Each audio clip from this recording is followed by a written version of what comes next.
Olá, pessoal! Vamos abordar os principais tópicos da disciplina Gestão da Regulação.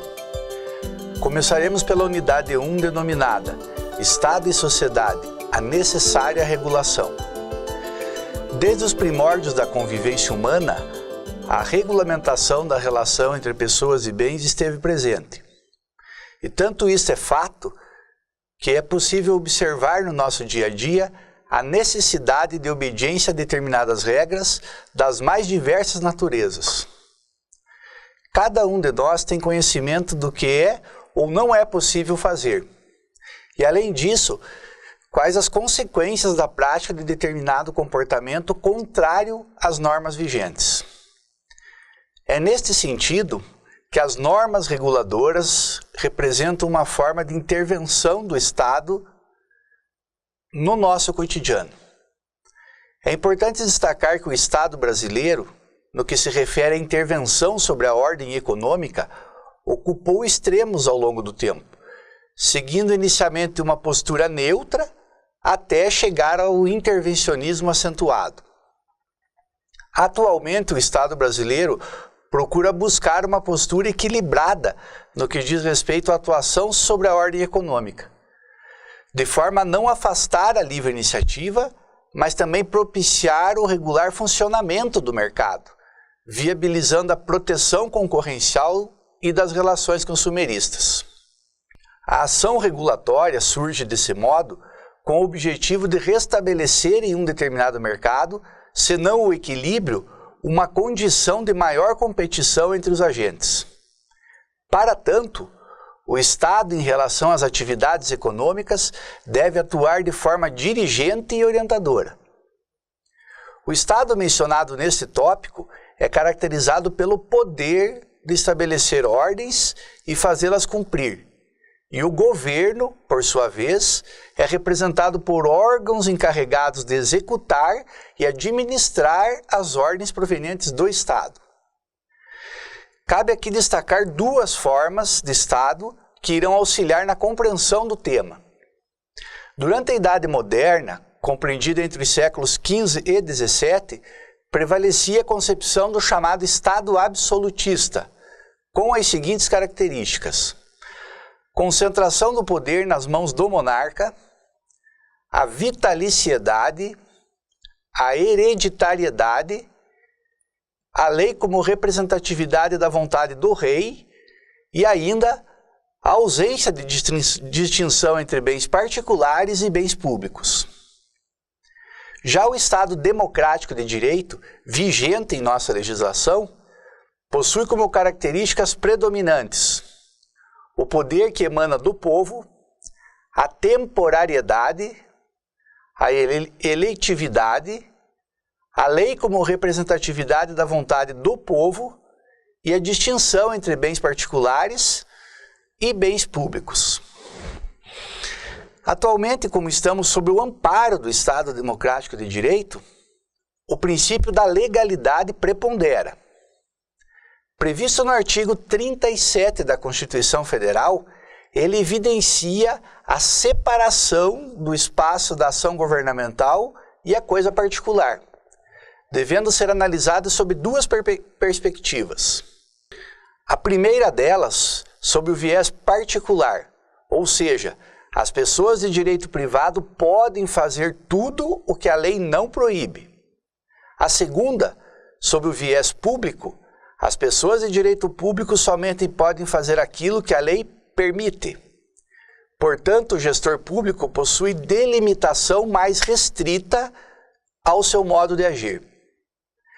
Nesse sentido, o que se discute atualmente não é a necessidade ou não da intervenção estatal na vida de todos nós, mas sim em que nível e de que modo a intervenção deve ocorrer. Diante da globalização, houve a transposição de fronteiras e a sociedade informacional e tecnológica transformou todos em contumazes consumidores. Consequentemente, o planeta tornou-se um único mercado, uma vez que não há delimitação física para as negociações. Assim, o chamado mercado livre concorrencial passou a abrigar um mercado complexo, em que se reconhece a existência de algumas estruturas de mercados tipo, como o monopólio, em que há um só fornecedor, o oligopólio, onde há poucos fornecedores, o monopsônio, onde há somente um comprador, e o oligopsônio, em que há poucos compradores. Este mercado complexo evidencia algumas práticas que levam a falhas de mercado, e são elas que justificam a regulação dos mercados por parte dos governos. As externalidades, por exemplo, são consideradas como falhas de mercado e representam consequências sofridas por um agente econômico, pessoa física ou jurídica, em razão da ação de outros agentes. As externalidades podem ser positivas quando trazem benefício ao agente econômico. Por exemplo, a revitalização do espaço público e, consequentemente, o aumento das vendas no comércio local. Negativas quando representam consequências prejudiciais ao agente econômico. É o que ocorre, por exemplo, a partir da poluição emitida pelas fábricas e da erosão decorrente da derrubada de floresta. Nestes casos, o Estado precisa agir e recompensar, de certa forma, os agentes afetados. Uma maneira de evitar esses problemas seria tributar o causador da externalidade negativa e recompensar os agentes afetados. Dependendo do tipo de externalidade, haverá influência direta nos custos de transação, sendo eles reduzidos ou ampliados. A assimetria também representa uma falha de mercado e pode ser entendida como a imperfeição de informações que pode levar ao comportamento oportunista por parte do agente detentor de informações privilegiadas. Esse comportamento gera hipossuficiência do agente que não detém as informações, dentre outras consequências. As externalidades e a assimetria de informações são ocorrências e circunstâncias que levam o mercado a falhar em uma de suas principais funções, a de sinalizar a necessidade de ajuste nas quantidades e no preço de equilíbrio dos produtos, fazendo com que o sistema econômico conviva com um nível indesejável de ineficiência. Além de outros fatores, as falhas de mercado podem estar relacionadas a uma estratégia corporativa. E neste caso, o ambiente concorrencial pode ser prejudicado pelas denominadas práticas anticoncorrenciais, que, em regra, são proibidas por lei em razão dos prejuízos que trazem à economia. Dentre as práticas anticoncorrenciais e abusivas temos formação de cartel, venda casada, dumping, dentre outros. Portanto, as falhas de mercado podem levar a práticas desleais. Para reprimir e sempre que possível prevenir a ocorrência das falhas de mercado e das práticas anticoncorrenciais, há mecanismos utilizados para implementação da ação regulatória governamental. Assim, o Estado pode efetuar o controle à entrada de agentes no mercado, a fim de estabelecer quem pode ou não participar do processo licitatório para a prestação de um serviço público. Pode também possibilitar a saída de agente do mercado, com o objetivo de evitar prejuízo causado aos usuários, em razão da descontinuidade da prestação do serviço. A ação regulatória estatal opera mediante a ação tanto de órgãos integrantes da administração direta, quanto de entidades da administração indireta, ou seja, autarquias de natureza especial.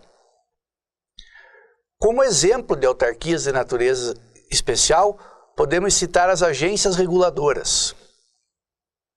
Estes órgãos possuem competência para imposição de normas, para fiscalização e, sendo necessário, para aplicação de sanções pelo descumprimento das normas vigentes.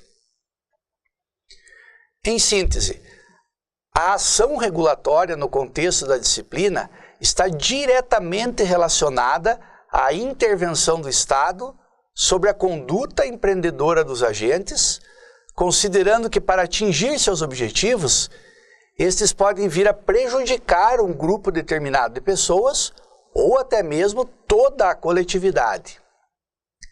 Para viabilizar a intervenção, o Estado cria mecanismos adequados para certas estruturas de mercado e para determinados setores, como é o caso do controle à entrada e à saída de agentes do mercado. A ação desempenhada pelos órgãos da administração direta e indireta objetiva de forma primordial estabelecer as normas que irão direcionar a atuação dos agentes empreendedores, fiscalizar, exigir o cumprimento das normas vigentes e impor sanções diante do seu descumprimento. Desejo a todos bons estudos.